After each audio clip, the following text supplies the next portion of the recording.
Deshratan Nigam is joining us on the phone line now. Deshratan Nigam, I'm asking a simple question. There is ample proof, and we've got this damning booklet with us as well, that is pointing to arms training of this sanstha literature encouraging the sadhaks to use violence, and this is inviting violence.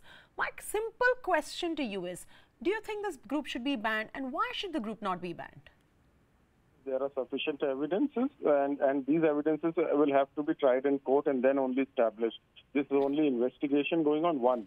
Secondly, concept of evil does not but the literature is there with us. The literature, no, I'm asking you for your viewpoint. Give me your viewpoint. What do you believe in? If there is evidence of this literature showing arms training, then what do you believe? That should it be banned, should it not be banned? See, I am a lawyer and I do not take on the face value anything what investigative agencies say. Because you don't know whether this was planted, this was not planted. Many questions are there, but leave that as it may. Concept of evil does not exist in Hinduism. Let us be very, very clear. There is no concept of Lord also in Hinduism. None of our literature called of evil eye or evil shaitan or anything. So you're saying this booklet has been planted perhaps? Could be, because this concept is not there in Hinduism. So what if it is proven that this booklet was not, take a hypothetical situation, this booklet was not planted. This booklet did exist. Then what is your viewpoint? No. I don't answer on hypothetical questions. No, I'm a lawyer. Your viewpoint, answer. I mean, you're an RSS ideologue. At the same time, this is an extreme right-wing Hindu organization which is inciting violence. I want to know your viewpoint on this. See, you cannot give a viewpoint unless and until it is established. I cannot give you a hypothetical answer. Tomorrow, if it is found that all these things were planted, ATS has not done a good job, then I don't want to eat my words. So you don't have an opinion? I don't have a view right now. Unless and until it is going through the proper judicial mechanism is what you're saying. Yes. And then secondly, concept of evil does not exist in Hinduism in any of our literature. So this manual itself I fail to understand why you're taking such a politically correct stance, given the fact that there is ample proof of this sanstha literature encouraging sadhaks. I'm actually also, for your sake, going to quote one of the excerpts say that the Lord will provide weapons at the right time. This is a literature which has been recovered by the CBI team. It has not been recovered by our team. That is why the investigative agencies are saying so. I have seen cases as lawyer falling flat where police says this has been recovered, but it is not proved in a court of law. But are you questioning the ability of the CBI? I am not questioning anything at this moment. It has to go through the judicial process and mechanism, as you rightly said.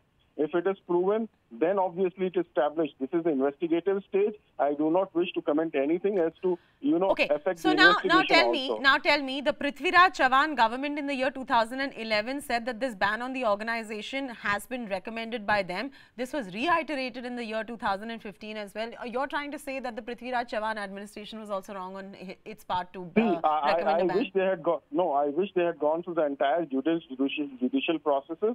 Then they should have banned it, but they did not ban it because it was only a recommendation. Probably they had found something. I am not defending Sanathan Sanstha for once. I am saying this is too premature a stage to come to any conclusion. So you're saying that this perhaps may or may not hold fort, this particular literature? Yes, in a court of law, yes. Because one has to get it established. The earlier government also did not ban it. It only was a recommendation. And they did not go through the entire process. See, we live in a democratic country. Every organization has its own rights. So you have to go through the process. You can't just ban anybody or... okay, I got your point. Deshratan Nigam, you're saying let the law take its own course. You're not condemning, you're not for it also. I got the point. We've got former DGP Maharashtra, Praveen Dikshit, who's joining us on the phone line. Your first up reaction, Mr. Dikshit, on this particular damning booklet that is pointing to arms training and the fact that the Prithviraj Chavan government also tried to ban this organization in 2011, reiterated back in 2015 as well. Why has no action really been taken against this organization?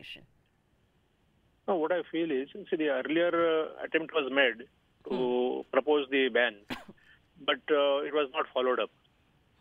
Now, this time, it is not only... May I take the liberty of asking why was it not followed up? Would you have that information with you? No, that information I do not have.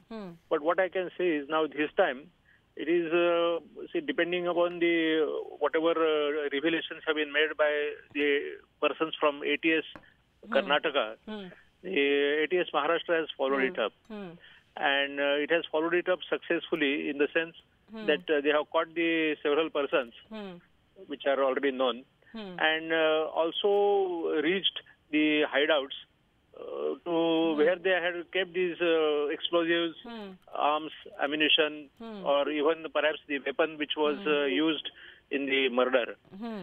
Now, cumulatively, this will be much step forward to reach the various things, including how they conducted the training, how they procured these arms, ammunition, who were the financiers in this regard, and what was the motive mainly behind this whole The motive was exercise. simple. These texts were used for instigating youth for killing, and this is a CBI investigation that is giving us this information. Yeah, that's what I'm saying. So the motive also, who are the persons behind it.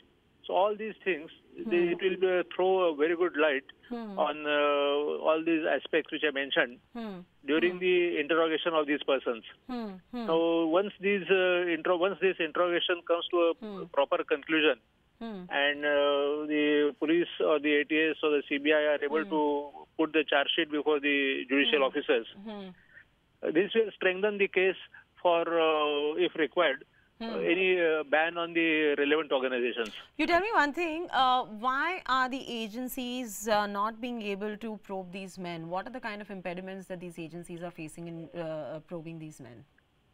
These, as I said, They're a threat to society. so far, the main impediments were whatever the earlier investigation that had not led to any concrete discovery or concrete any proof. Now, this time it is different. It is their emails, the explosives, the material, the weapons, the persons, all these the agencies have been revealing.